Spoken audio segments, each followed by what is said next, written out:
Hey, what's going on, everybody? Welcome back to the channel. Thank you so much for tuning into this video today. I've got something a little bit different for you guys. This is going to be my intro into a game that I have been so addicted to. It's called The Cycle Frontier. It's a free-to-play game on Steam right now. It is the newest looter shooter slash hardcore Tarkov game to come out. And I say Tarkov. That's really the closest thing that I can compare it to. I mean, I've heard people refer to it as the Tarkov in space, and I feel like that's a really good comparison. Um, but the movement is a little bit more advanced. I'd say it has like Apex similar movement, even gunplay a little bit, but Tarkov mechanics in a sense. But a lot of the game is polished. A lot more polished than Tarkov. It has a lot of more quality of life updates than Tarkov. And in this video, we're going to talk about that. We're going to talk about things that make Frontier better, things that they could improve on, and sort of just the basics about the game. So first and foremost, let's just talk about what Frontier is, right? What the game is about. So you are basically a scavenger for this space station that has three different factions in it. One being Korolev, the other being ICA, and the last one being Osiris. Now these three factions essentially run the space station. And you are basically just a scavenger for them. You travel down to the planet Fortuna, Fortuna 3 actually. You travel down there, gather resources, hunt animals, and possibly PvP other players for their loot and bring it back up and sell it and whatnot to these factions. And that is how you level up and get better guns and stuff for your arsenal. Before a game, there's an inventory system. So you have a certain amount of carry weight with each different backpack. A white backpack is going to give you 200 carry weight. A green backpack is going to give you 250. A blue backpack is going to give you 300, and so on and so forth. Now, the difference between Tarkov and Frontier when it comes to the gear that you can get is that in Tarkov you have to level up to a certain level before you have access to what they call the market, which is where every item in Tarkov is essentially like on the market and you can purchase it for a certain amount of money. The Frontier doesn't have that system. It's everything is accessible to everybody as soon as you start playing the game. Now, obviously, you're not just going to load into the game and just immediately be able to craft a blue backpack or a purple backpack, the higher rarities. You have to work your way up from white, to green and then to blue and then to purple through the means of crafting. That's how really this game is different than Tarkov. There's a much more a heavier emphasis on crafting items in the game. Weapon-wise, in order to get better weapons and stuff like that, obviously you can PvP, you can strictly PvE and find different gun spawns in the game. But if you just want to progress level wise and just be able to buy better weapons, you have to progress your faction level. Like we talked about earlier, Korolev, ICA, and Osiris are the three factions. Each different faction has their own weapons, exotic weapons, so on and so forth. But they all have the same attachments that you can buy, consumables that you can buy. So, yeah, before a raid, you're going to have a backpack slot, an armor slot, and a helmet slot that you can obviously equip. You have two weapon slots that don't. This is the important thing. These two weapon slots do not pertain to your carry weight, your backpack carry weight. So you can bring however heavy of a weapon you want, 2 weapons that you want into the game and not have that affect your carry weight. You can bring 1 weapon into the game and try to find another weapon, that you can then carry on your person and bring out of the raid that won't attribute to your backpack carry weight. And then you also have what are called safe pockets, which are very similar to Tarkov. I think in Tarkov it was called the stash, that you can put a certain amount of, in Tarkov I think it was like 5. In this game it also starts at 5 carry weight. And that is something that you can put an item, 2 items maybe, depending on the weight, and you can take it out of raids. I mean, into raids too. Into and out of raids as much as you want, die, whatever, and it won't come out of those safe pockets unless you take it out. So that's a really cool feature. That is also upgradable through the process called the quarters, which is basically just where you go to upgrade. Like I said, your safe pockets, you upgrade. There's different currency generators that you can get and upgrade. There's like supply drops that you can get and upgrade as well. There's a lot of different upgradable stuff in the quarters that just kind of helps your quality of life, like day to day on the game, which is really nice. And like I said, this is all accessible pretty much as soon as you log in. I think you have to do like 1 or 2 missions and then you are, thrown into this world. And I like that. Tarkov, you had to get to a certain level. The progression was very slow, in my opinion. And I didn't even get to that level, in the market in Tarkov before I just kind of fell out of the game. So I really felt like I didn't get full access or like to the game itself, before I was just kind of like, before I lost interest, This game just really gripped me, and has gripped me since. It's very addicting.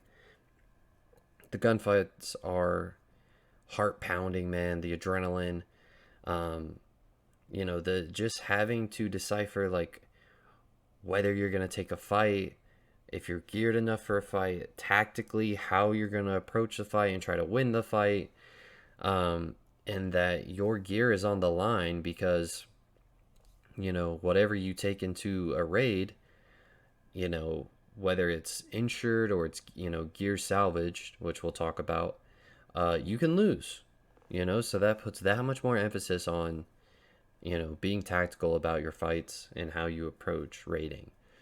So like I said, insurance, they have 2 different types of insurance in this game.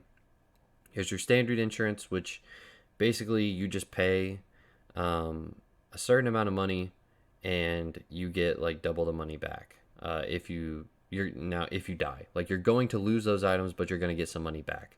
Gear salvage. Gear salvage works, you put in items, and the more items that you put into the gear salvage menu, the more that it costs to insure the item. So I believe the first item for gear salvage is like 10, then it goes up to 30, then it goes up to 70, and so on and so forth. It just increases exponentially the more that you try to gear salvage your items. Because gear salvage, if you die and nobody picks up, let's say you put your backpack in there, nobody picks up your backpack, that will come back to you in your insurance package, which takes about 15 or 20 minutes or so when you die to get back.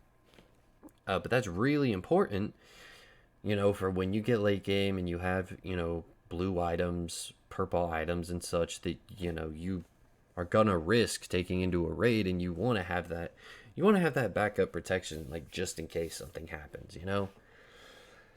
So that's really cool. Really, really neat feature. Tarkov had a similar thing, but they just called it insurance. They didn't have 2 different types of insurance. It was just one type of insurance, and it would give you items back, and essentially if they didn't pick them up. So good job on good job to Frontier for having this sort of insurance system. Without an insurance system, this game would be incredibly difficult. I mean, it is hard, don't get me wrong, and it is heart pumping and everything, but it would be incredibly difficult if it didn't have an insurance system. So props to them for doing that. Into a raid, you're gonna spawn in a certain location on the map. You're gonna drop into a drop pod. It's gonna put you in one of however many locations there are on the map to drop in. And unlike Tarkov, where you're dropping into like a set server, like a set like number of people, like 15 or 20, right, that are loading into a map, and then once those people die, right? Like nobody else spawns in. This game, you have like a certain time limit before the storm happens, and in that time, people can spawn in. I mean, exponentially, just depending, right? Just depending on who's playing then and there, who's loading in. People can keep spawning in until the storm comes. Once the storm comes, nobody can spawn, nobody can exfil. You have to wait out the storm, and then once you wait out the storm, more people spawn in, and the cycle, hence the title, continues. So that's a really it's a really cool feature in my opinion. It makes there's a lot more engagement in this game than in Tarkov, which is a good and a bad thing. Like depending on how you want to play, that can be a good and a bad thing. I like it, personally. I thought, in some of the bigger maps on Tarkov, it just became a real pain to play some of those maps on Tarkov, like the bigger maps, because you just be walking around, running around or whatever, and then you just get sniped. You have no idea where it came from. You just get sniped, and you get one shot headshot, and you're just dead, right? Because somebody was just chilling the entire time. This game, I mean, obviously people can still play that way. Getting a one shot headshot is very difficult across the map with the sniper. And I mean, depending on what tier of armor you have, if you have a green tier or better of armor, you can't get just one shot headshot unless they have a very like high tier sniper rifle. So I like that, personally. Like you're not just gonna get one shot and just not know what happened to you. And that also means that like the engagements themselves, like it kind of incentivizes you to play at a certain distance, like gunfight wise, like more of a medium range style to close range than the long distance DMR / assault rifle just tagging people, play style, which I prefer. Obviously, I mean, I think I've put like 50 hours or so into this game already, which is nuts. I mean, I've only been playing like a week and a half, and I mean, it is really just it has really just been so addicting.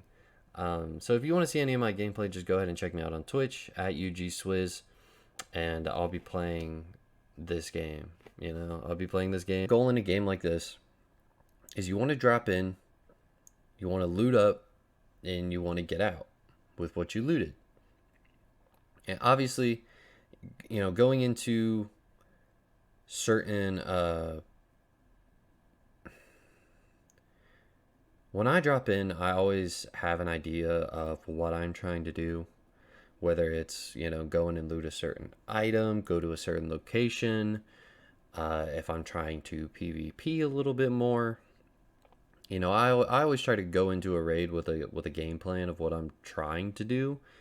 And then obviously that changes when I get into the raid and stuff happens, right? You have to improvise, but I feel like it's better to go in with a plan than just kind of willy-nilly. But it's also hard to do, right? Because the spawns are random. Like you're not going to know where you're going to spawn on the map. So you kind of have to dictate how you're going to play the map based on where you spawn. And also based on where you exfil, because exfilling in this game is a huge part of this game. You only get 2 exfil locations when you drop into the game, and they are random for every person. And they are also, you can also, so when you go to an exfil location, you'll be able to call in a dropship, and that dropship will fly to you in about a minute or so, land it where you're exfilling, and then take about 10 or 15 or so seconds before it takes off. And then you just get on the ship and you evacuate. Now, what's really interesting about exfilling is that you can call in the dropship as many times as you want. Like, you don't have to get on the dropship when you call it. There's a really interesting mechanic with that, where people will fake exfilling. So they'll call on the dropship, make you think that they're exfilling, really just be, chilling somewhere, sitting somewhere close to the dropship, draw people in, and then obviously fight them, try to get their gear and get out.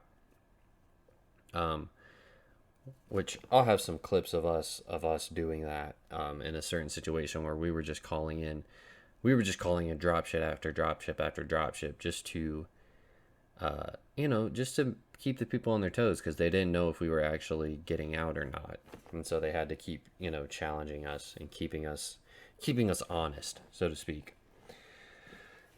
So that's a really cool mechanic of the game. Tarkov, it was just when you exfilled, you had like 5 seconds or whatever when you got in the exfil location, and then you were out.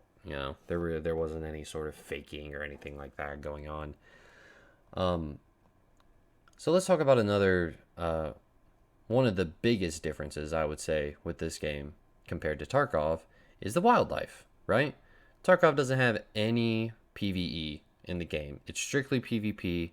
There's no other NPCs, animals, so on and so forth.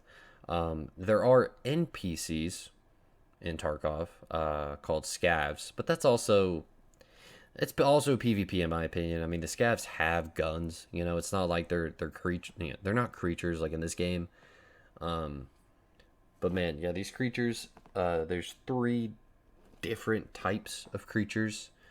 There's the dog-like striders, that have 2 different variations to them. No, there's the pink striders that are just the regular ones, and then the white ones are actually alpha striders, which, man, if you get a pack of alpha striders, you are in trouble, because those things are tanky.